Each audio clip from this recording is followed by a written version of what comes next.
حول ولا قوة إلا بالله العلي العظيم أعوذ بالله السميع العليم من الشيطان الرجيم بسم الله الرحمن الرحيم حسبنا الله نعم المولى ونعم الوكيل نعم المولى ونعم النصير بسم الله الرحمن الرحيم نادى عليا مدح العجائب تجد عن اللقاء في النوائب كل من فمن سينجلي بعظمتك يا الله بنبوتك يا محمد بولایتك يا علي يا علي يا علي الحمد لله الذي هدانا لهذا وما كنا لنهتدي لولا أن هدانا الله لقد جاءت رسل ربنا بالحق الصلاة والسلام وتحية والإكرام مولانا مولى الثقلين جد الحسن والحسين أبا القاسم محمد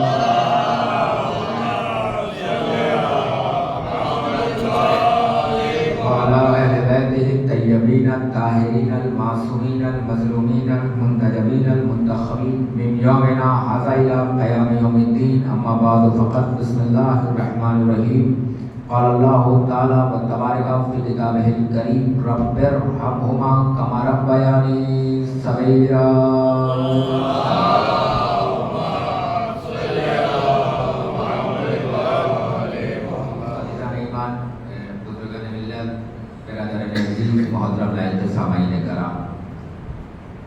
جناب عباس کے ماتمدار رضائے زہرا کے غمخوار اور حسین مظلوم کربلا کے سوگوار خدا کے فضل و کرم شہداء معصومین علیہ السلام کی عطا میرے بزرگوں کی حوصلہ افزائی اور میرے نوجوانوں کی ہمت افزائی آج اس عشرہ مجالس کی نویں مجلس کو آپ حضرات کی بہترین سماعتوں کے حوالے کرنے کا شرف حاصل ہو رہا ہے جس میں پروردگار عالم اپنی محکم کتاب اپنی معظم کتاب قرآن جیسی پاک و پاکیزہ کتاب ایک آئیڈیل کتاب جس کے لیے ارشاد ہو رہا ہے بسم اللہ الرحمن الرحیم جس میں ارشاد ہو رہا ہے رب ارحمہما کما ربیانی صغیرا معبود تو ان پر اسی طریقے سے رحمت نازل فرما جس طرح سے یہ بچپن میں ہمارے لیے رب رہے توجہ فرمایا آپ نے اللہ جس جگہ پہ ہمارے والدین کو رب بنا رہا ہے اسی جگہ پر اپنے آپ کو رب کہلوا رہا اور کہہ رہا یاد رکھو یہ تمہارے لیے رب ہے کیوں رب ہے اس لیے اللہ کو پسند ہے کیونکہ دعا ایک واحد ذریعہ ہے جسے اللہ دعا کے ہاتھوں کے ذریعے سے والدین کو رب بنا رہا اگر دعا نہ ہوتی تو والدین رب نہ بنتے اس کا مطلب یہ ہوگا رب کے معنی ہوتے ہیں پالنے والے رب کے معنی ہوتے ہیں کھلانے والے تو پھر مجھے کہہ لینے دیجئے کہ جو جس کو پالے گا وہ اس کا رب بنے گا آپ نے ہم کو پالا آپ میرے رب ہوئے انہوں نے انہیں پالا وہ اس کے رب ہوئے جس نے محمد کو پالا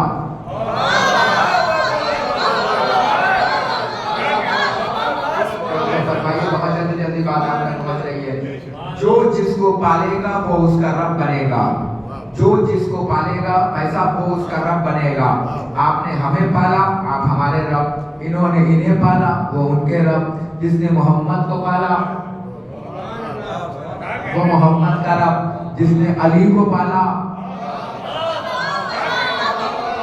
وہ علی کا رب بھیا بنا کے نہیں رب کے معنی ہوتے ہیں پالنے والے جو جس کو پالے گا وہ اس کا رب بنے گا رب کے معنی ہوتے ہیں پالنے والے اور اللہ ابو طالب کے پالنے کو اپنا پالنا کہہ رہا ہے بسم اللہ الرحمن الرحیم علم یجد کا یتیمن پاوا میرے نبی یاد کرو اس دور کو جب ہم نے تمہیں یتیم پایا تو یتیم پا کر بنا دیا مسلمانوں ایک پلیٹ فارم پر آنے کے بعد مجھے انصاف سے بتاؤ کہ وہ گھر کس کا تھا وہ رزق کس کا تھا وہ کھانا کس کا تھا محمد جس کا کھانا کھاتا رہا وہ کھانا کس کا تھا محمد جس کے آغوش میں پلتا رہا وہ آغوش کس کا تھا محمد جس کے گھر میں رہتا رہا وہ گھر کس کا رہا تو بولنے والے گونگے بھی چیخ اٹھے کہ وہ گھرانہ ابو طالب کا تھا وہ کھانا ابو طالب کا تھا وہ پالنا ابو طالب کا تھا تو بھیا اب تو اتنی بات سمجھ میں آ گئی کہ اللہ کہہ رہا ہے کہ ہر بچہ فطرت اسلام پہ پیدا ہوتا ہے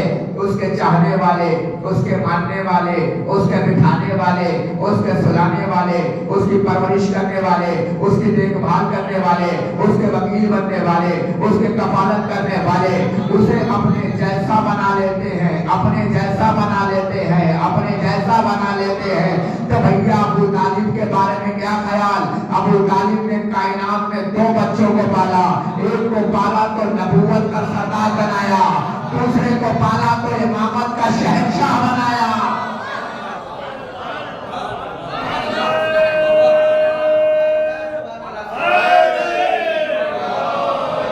آپ بالکل توجہ نہ رکھیے گا کہ لوگ نہیں ہیں یا زینت بنے ہوئے چوک چوراہوں کی، تو آپ کا جو ہے وہ حق مارا جائے گا۔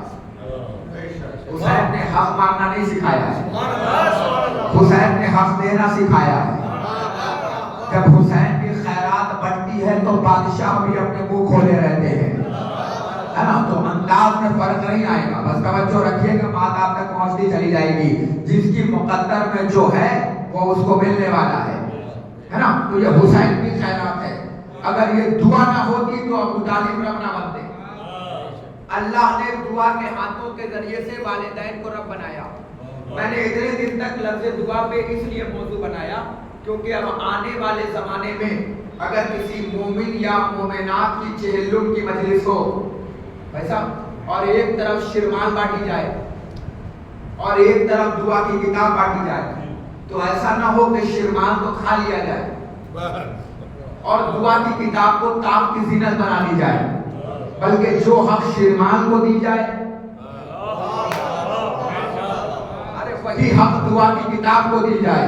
ایسا نہ ہو کہ شرمال کو یہ سمجھ کے کھایا جائے کہ یہ شرمال ہے اور دعا کی کتاب کو یہ سمجھ کے رکھ دی جائے کہ یہ رمضان میں ہے۔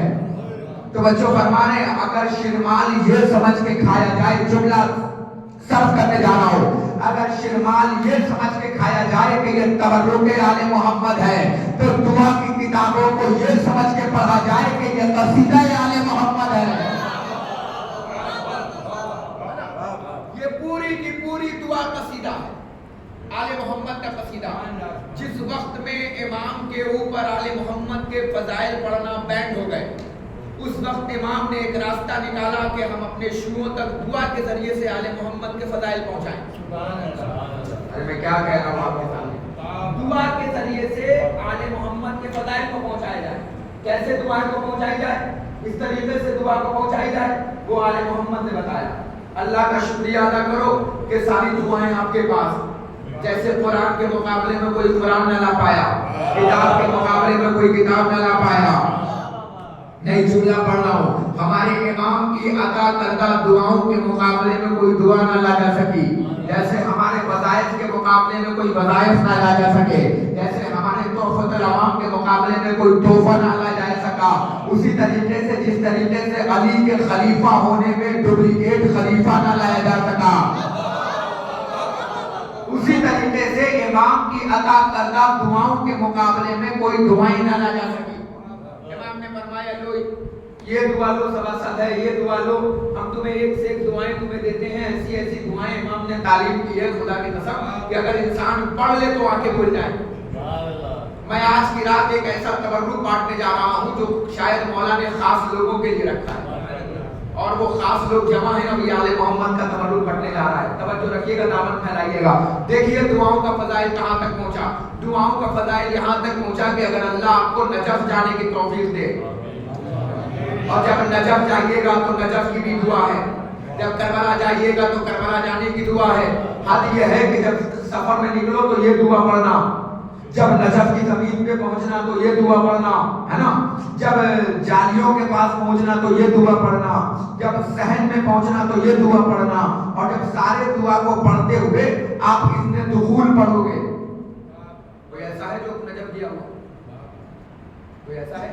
تاکہ بڑا آسانی پیدا ہو جائے گی۔ چلیے نہیں ہے تو اس انداز سے پڑھ لیں، ماشاءاللہ مولا سلامت رکھے۔ جب آپ نجف میں جائیں گے چوکھٹ پر تو آپ کو ایک دعا پڑھنی ہوگی۔ اب آپ بھائیان آپ کی ذمہ داری بڑھا رہا ہوں کیونکہ اگر اب آپ تصدیق نہ کریں گے تو میری محنت رائگاں ہو جائے گی، ہے نا؟ جب آپ جائیں گے صحن میں پہنچیں گے تو ایک دعا پڑھنی پڑے گی، جب علی کے روضے کو دیکھیں گے تب ایک دعا پڑھنی پڑے گی، اور جیسے ہی جالی سے پہلے داخل ہونے سے پہلے علی کے روضے پر جیسے ہی جائیں گے تو اب آپ کو ایک دعا پڑھنی پڑے گی۔ دعا کیا پڑھنی پڑے گی؟ بسم اللہ الرحمن الرحیم اللہم ان ھذا الحرم حرمک. یہ دعا ہے بھیا، دعائے رجب ہے. اللہم ان ھذا الحرم حرمک ومقام مقامک لئن البین الفرقہ. یہ دعا کون پڑھ رہا ہے؟ نجف جانے والا. حالانکہ ہونا چاہیے تھا اس دعا کو جو کعبے پہ جاتا وہ پڑھتا، مگر پڑھ کون رہا ہے؟ جو نجف جا رہا ہے. اب توجہ فرمائیے، ترجمہ کر رہا ہوں. اللہ کہہ رہا ہے بے شک اللہم ان ھذا الحرم حرمک، پروردگار بے شک یہ تیرا گھر ہے. ارے میں نے جملہ سمجھ گیا تھا میرے بھائی. کیا کہہ رہا ہے اللہ؟ خانہ کعبہ میں نہیں کہلوا رہا ہے، نجف اشرف میں کہلوا رہا ہے. جب اس میں دخول لیجئے گا تو یہ آپ کو پڑھنا پڑے گا اللہم ان ھذا الحرم حرمک، پروردگار بے شک یہ تیرا گھر ہے. ذہن کو 440 کا جھٹکا نہیں لگا. اللہ کعبے کو گھر نہیں کہلوا رہا ہے. میں نے کہا نا اہم خیرات حسین کی بننے والی ہے. اللہ خانہ کعبہ کی دعا نہیں کروا رہا ہے، نجف میں کہہ رہا ہے کہ کہو اللہم ان ھذا الحرم حرمک، پروردگار بے شک یہ تیرا گھر ہے. تیرا گھر ہے، تیرا گھر ہے. ہے کوئی ملا مفتی جو فتویٰ لگا دے کہ یہ اللہ کا گھر نہیں ہے؟ کیونکہ اللہ خود کہلوا رہا ہے. یہ لیجیے اب دعا کا فائدہ یہ ہوا کہ اللہ نے دعا کے ہاتھوں کے ذریعے سے نجف اشرف کو خانہ کعبہ بنا دیا. ارے صلوات پڑھے نا محمد والے محمد.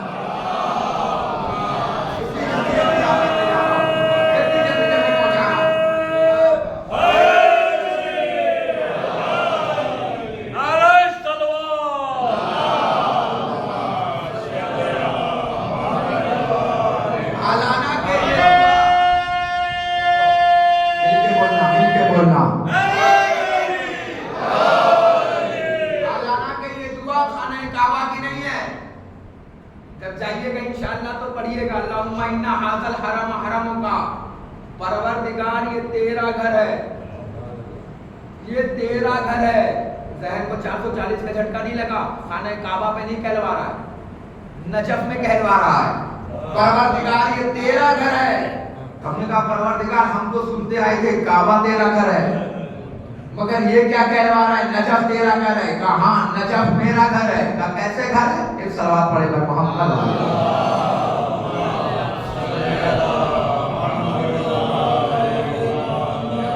اس لیے گھر ہے کیونکہ گھر دو طریقے کا ہوتا ہے. ایک ہوتا ہے خاص، ایک ہوتا ہے عام. عام والا جو گھر ہم نے رکھا وہ رکھا ہے کعبہ. خاص والا جو گھر رکھا وہ رکھا ہے نجف اشرف. ارے میں جملہ نظر کر رہا ہوں کہ کیوں کا اسی طریقے سے کوئی دلیل کا دلیل ہے. بسم اللہ الرحمن الرحیم ترجمہ کرو. شروع کرتا ہوں میں اس اللہ کے نام سے جو رحمان ہے جو رحیم ہے. بھیا ترجمہ دونوں کا ایک ہی ہوگا. جو رحمان ہوگا وہ رحیم ہوگا، مگر پڑھے لکھنے کا دونوں میں زمین آسمان کا فرق ہے. اللہ رحمان سب کے لیے ہے، رحیم خاص لوگوں کے لیے ہے. بس وہی سمجھ میں آیا کہ کعبہ سب کے لیے ہے، نجف خاص لوگوں کے لیے ہے.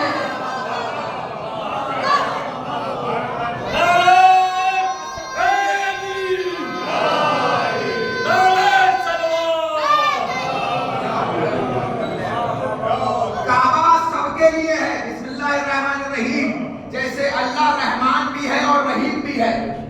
رحمان سب کے لیے، رحیم خاص لوگوں کے لیے. بھیا ویسے ہی کعبہ سب کے لیے،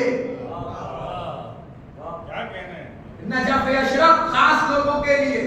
کعبہ جانے کے لیے پیسہ ہونے کی ضرورت ہے، نجف جانے کے لیے محبت ہونا شرط ہے. نہیں اور آسان کرو اور آسان کرو. کعبہ جانے کے لیے اللہ کہہ رہا دیکھو غریب ہو کے مت آنا، ہمیں تمہارا چہرہ نہیں دیکھنا ہے. امیر ہو کے آنا، مستطیع ہو کے آنا. یہ شرط ہے نا آج کے لیے. مستطیع ہو کر آنا، اتنا پیسہ لے کر آنا کہ تم یہاں کھاؤ اور گھر میں بیوی کھائے.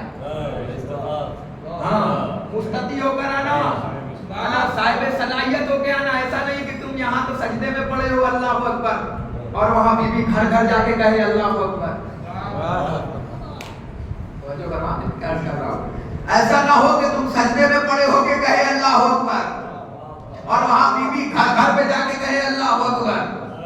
اللہ کے نام پر، دے دے اللہ کے نام پر. اللہ نے کہا نہیں، ایسا مجھے حاضر نہیں چاہیے. مستطیع ہو کے آنا، پیسہ لے کر آنا، صاحب صلاحیت ہو کر آنا، تب حج کے لیے شرط ہے.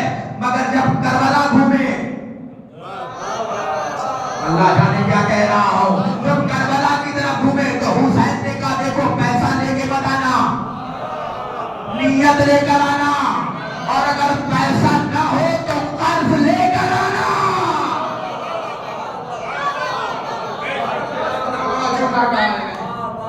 یہ حسین کا دعویٰ ہے، اگر پیسہ نہ ہو تو قرض لے کر آؤ کربلا. کسی نے امام سے پوچھا تھا مولا ہم قرض لے لیں تو کیا فائدہ ہے؟ سنیے جو حدیث نقل کرنے جا رہا ہوں امام کی، مولا کیا فائدہ ہے کربلائی کو قرض دینے کے لیے؟ تو سنیے، قرض لینے کا بھی فائدہ اور قرض دینے کا بھی فائدہ. روایتوں میں ملتا ہے کہ کوئی انسان اگر کربلا جانے کے نام پہ قرض دے تو اسے چاہیے کہ قرض دے دو، لیکن واقعی کربلائی کو دیجیے گا، جواری اور شرابی کو نہ دیجیے گا، کیونکہ 2 نمبر کے لوگ بہت چلے گئے. 2 نمبر کے لوگ کام بھی 1 نمبر سے کرتے ہیں. اسلام کے ساتھ بھی حادثہ یہی پیش آیا. 3rd کلاس کے کافر 1st کلاس کے مسلمان بن بیٹھے.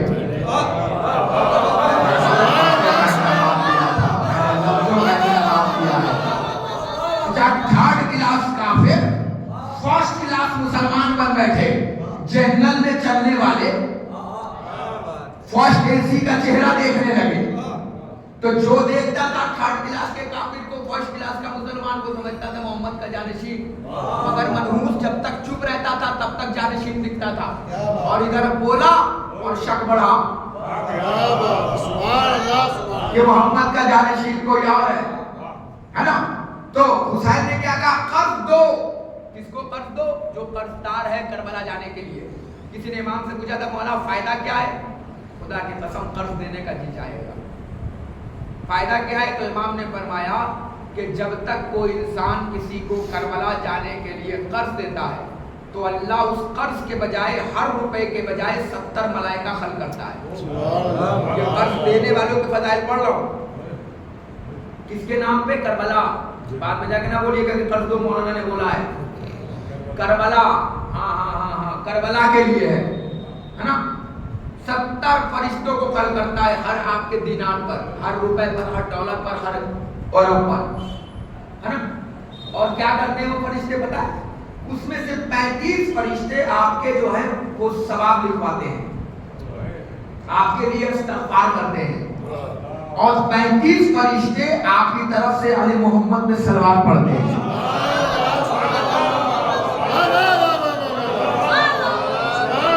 اور آپ بیدار ہوں گے.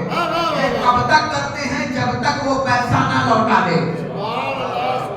پھر امام فرماتے ہیں کہ قرض دینے والا اگر کربلا کے نام پہ دے رہا ہے تو میں امام ضامن اس کی سانسوں کی ضمانت لیتا ہوں کہ جب تک وہ پیسہ نہ لوٹا دے اسے موت نہیں آنے والی. بہت بڑا جملہ آج یقین کی منزل ہو رہی ہے. جب تک وہ پیسہ نہ لوٹا دے. ہر طریقے کے لوگ ہوتے ہیں. امام نے کہا مولا اگر مر گیا، امام نے کہا میں کہہ رہا ہوں مر ہی نہیں سکتا، فرشتہ ہم سے اجازت لے کے جاتا ہے، وہ مر ہی نہیں سکتا. کہا مولا اگر مر گیا خدا نہ خواستہ، تو امام نے کہا ٹھیک ہے تو پوچھ اس سے رائے جو سوال ہی پیدا نہیں ہوا جسے جواب ہمیں نہ پتا ہو، تو ہم تمہیں راستہ بتا دیتے ہیں. اگر تیرے کہنے پہ اگر وہ مر بھی گیا تو ہم آل محمد جس نے قرض دیا ہے اسے اجازت دیں گے کہ ہر دینار کے بدلے ایک جہنمی کو جنتی بنا لے.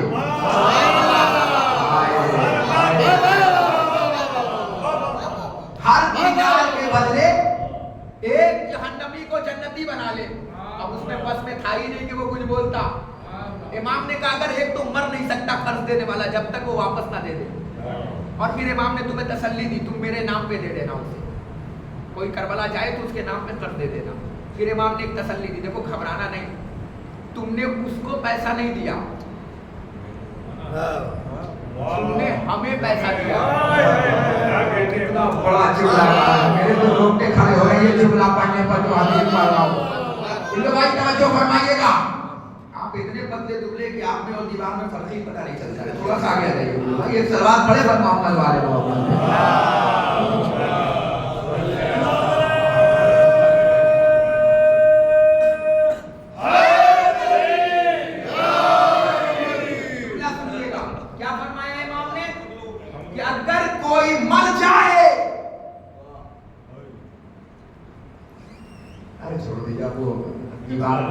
اچھا گلو بھائی لوگوں کی فرمائش ہے کہ آپ سامنے آ جائیں. ایک بار سلوات پڑھیں گلو بھائی کی صحت اور سلامتی دیجیے.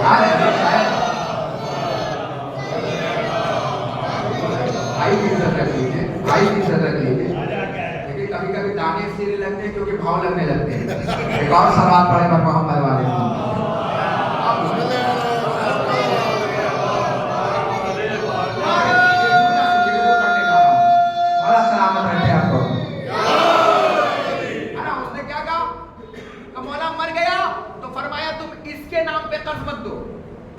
حسین کو قرض دو.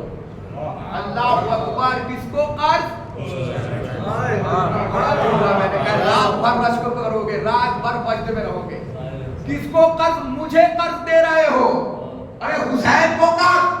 ارے جس کے اوپر خود اللہ اکبر کا اللہ اکبر ادھار ہو. میں نے لفظ استعمال کیے تھے. جس کے اکبر کے اوپر اللہ اکبر کا قرض ہو, وہ کہہ رہا ہے تم نے ہمیں قرض دیا. اب سوچو کوئی حسین کو قرض دے رہا ہو تو کتنا امیر ہوگا. تم نے ہمیں قرض دیا ہے, میرے نام پہ قرض دے دو. اور اگر اسے موت آ گئی تو روز محشر ہم تمہیں لوٹائیں گے. اب ذرا سوچو جب حسین لوٹائے گا تو کیسے لوٹائے گا. کبھی اللہ نہ کرے کسی بادشاہ کے پاس مشکل آ جائے اور آپ چھوٹا سا اسے کام چلا دو, اور جب وہ اپنے بادشاہت پہ بیٹھ جائے تو پھر وہ کیسے قرضہ اتارے گا. میں نے جملہ سمجھا. سوچو تم نے حسین کو قرض دیا ہے جب کربلا جانے کے لیے, تو کیا کہا اللہ نے؟ رحمان سب کے لیے ہوں, رحیم خاص لوگوں کے لیے ہوں, خانہ کعبہ سب کے لیے ہے, نجف اشرف خاص لوگوں کے لیے ہے. جیسے رحمان اور رحیم کا میں نے فرق بتایا, اللہ کہہ رہا ہے بے شک یہ میرا گھر ہے. لیکن نل بین الفرقہ, پروردگار کہہ رہا ہے ان میں اور مجھ میں کوئی فرق نہیں ہے, بس فرق اتنا ہے کہ میں اللہ ہوں یہ ید اللہ ہے, میں اللہ ہوں یہ لسان اللہ ہے, میں اللہ ہوں یہ وجہ اللہ ہے, میں اللہ ہوں یہ رضی اللہ ہے.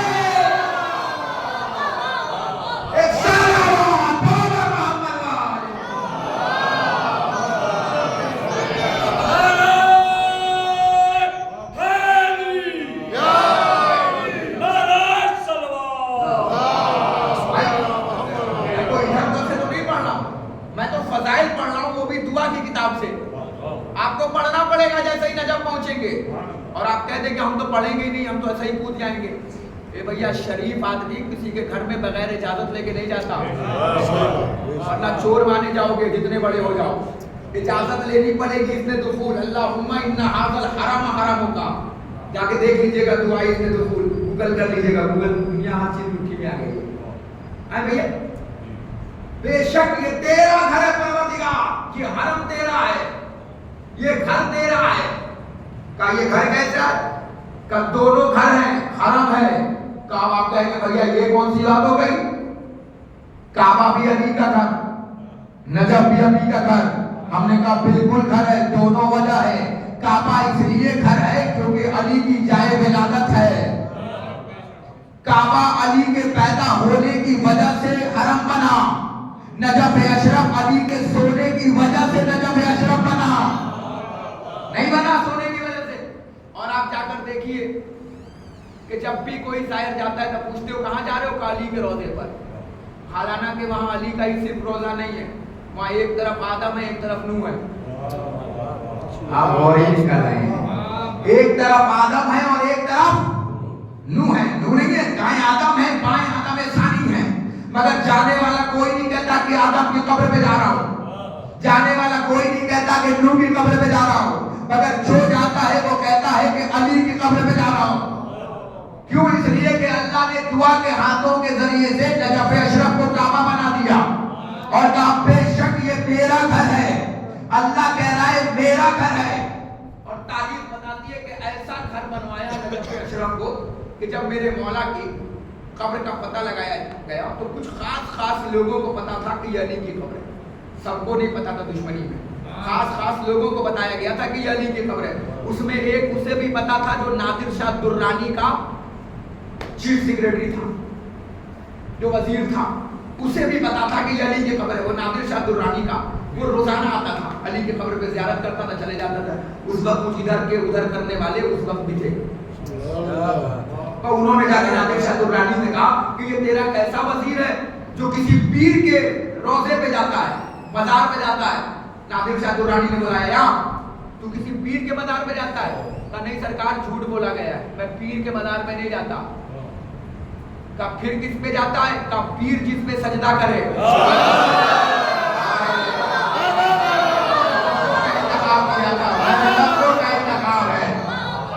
علی کی خیرات پڑھنے والی ہے, ویسے ہی پڑھوں گا جیسے پڑھنے کا عادی ہوں. کہا پھر کہا جس پہ پیر سجدہ کرے میں مشکل کشا کی قبر پہ. کہا کس کی قبر ہے؟ کہا علی کی قبر ہے. کہا کیا کمال ہے؟ کہا کمال یہ ہے کہ جو منت مانی جائے وہ پوری ہو جاتی ہے. کہا منت پوری ہو جاتی ہے. اور نادر شاہ درانی ضدی انسان تھا, ہے نا, اتنا ضدی تھا کہ اگر کس بات کو منوانا ہوتا تھا تو وہ مولانا عباس کو ایموشنل اٹیک کر کے منواتا تھا. پتہ ہے کیسے منواتا تھا؟ وہ چھوٹے چھوٹے بچوں کو پانی اور کھانے کے بجائے چھوڑ دیتا تھا مولا عباس کے حرم کے باہر اور کہتا تھا مولا جب تک میرا کام نہیں ہوگا تب تک میں انہیں پانی نہیں دوں گا. تو اس طریقے کا ضدی بادشاہ. جب اس نے سونا, آپ جائیے گا جا کر دیکھیے گا امام رضا کے روضے میں جو جھولا ہے سونے کا, وہ بھی نادر شاہ درانی کا دیا ہوا ہے. جب اس نے ایک ملک کو لوٹا تو وہ جھولا امام رضا کے روضے پہ جا کے ٹنگوایا, اور جیسے ہی ٹنگوایا وہ امام رضا کے روضے سے دور چلا گیا. تو وہ اپنے آپ کو ٹکراتا رہا 3 دن تک, 4 دن تک خون گرتے رہے, لوگ پوچھتے رہے, وہ ٹکراتا رہا. اور پھر جانتے ہیں لوگوں کو کیا کہتا تھا؟ بولا بولا کہ آؤ آؤ آؤ دیکھو, جسے تم امام مانتے ہو وہ میری جان لے رہا ہے. اور امام سے کہتا تھا کہ مولا جب تک وہ اڑ کے نہیں آئے گا تب تک میں اسی جگہ رہوں گا. پھر دنیا بعد میں کہے گی کہ امام رضا نے نادر شاہ درانی کی جان لے لی. اتنا ایموشنل اٹیک کیا کہ بعد میں اڑ کے آنا پڑا. کیا کہہ رہا ہوں, نادر شاہ درانی اتنا ضدی بادشاہ تھا کہ واپس اس جھولے کو امام رضا کے آنا پڑا. اتنا ضدی بادشاہ, ایسا ضدی بادشاہ کہ جب وہ جانے لگا دوسری جگہ تو راستے میں وہ روزہ پڑا تو وزیروں نے کہا سرکار یہی جگہ ہے جہاں آپ کا چیف آتا ہے. کہا چلو ہم بھی چلتے ہیں دیکھتے ہیں کہ کہاں آتا ہے, کیا کرتا ہے یہ. تو جیسے ہی گھوڑے کو لگام دیا, آگے گھوڑا ہے کہ آگے نہیں بڑھ رہا ہے, تو اس نے اس کو بلایا گیا, کیا معاملہ ہے؟ کہ یہ کون سے روزہ ہے جہاں پہ میرا گھوڑا نہیں جا رہا ہے؟ تو اس نے کہا سرکار اس جگہ پہ گھوڑے نہیں جاتے. کیوں؟ کہا اس لیے کہ گھوڑوں میں بھی کچھ نجس جانور ہوتے ہیں, نسلی جانور ہوتے ہیں. جیسے مثال کے طور پر شمر کا تو گھوڑا تھا نا, جیسے انسانوں میں منحوس شمر تھا ویسے ہی شمروں میں اس کا گھوڑا بھی شمر تھا. کیا کہہ رہا ہوں, یہ نسلیں ہوتی ہیں. شمروں میں بھی گھوڑا شمر تھا جس نے سب سے زیادہ حسین کو کچلا تھا, ہے نا. اس کا مطلب کیا ہے؟ کہ اس نے جو ہے وہ کہا کہ یہاں نہیں جائیں گے. کہا بتاؤ کیا کروں؟ اس نے کہا مولوی کو بلائیے جو آپ کا استخارہ دیکھتے ہیں. کہا ان سے کہو کہ استخارہ دیکھو کہ کیسے جاؤں. اب جو مولویوں نے استخارہ دیکھا تو سورہ موسیٰ کھلا, موسیٰ کوہ طور پہ نالین اتار کے آنا. وہ نالین اتار کر پہنچا اور جیسے ہی پہنچا اس نے منت مانی تھی کہ مولا کا میرا کام ہو جائے گا تو میں سونے کا دروازہ لگاؤں گا. اور اس نے 40 دروازے علی کی قبر پہ سونے کے لیے.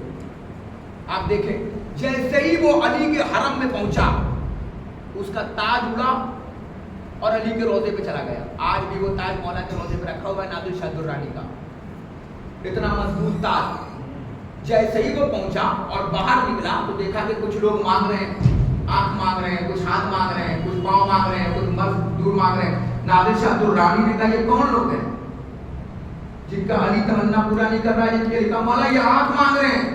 فرمایا میں اندر جا رہا ہوں اور 10 منٹ میں باہر آؤں گا, اگر ان کی آنکھیں واپس نہ آئیں تو ان کا گلا کاٹ دینا. اس لیے گلا کاٹ دینا کہ جو نادر شاہ درانی کو دے سکتا ہے. جملہ کہنے جا رہا ہوں,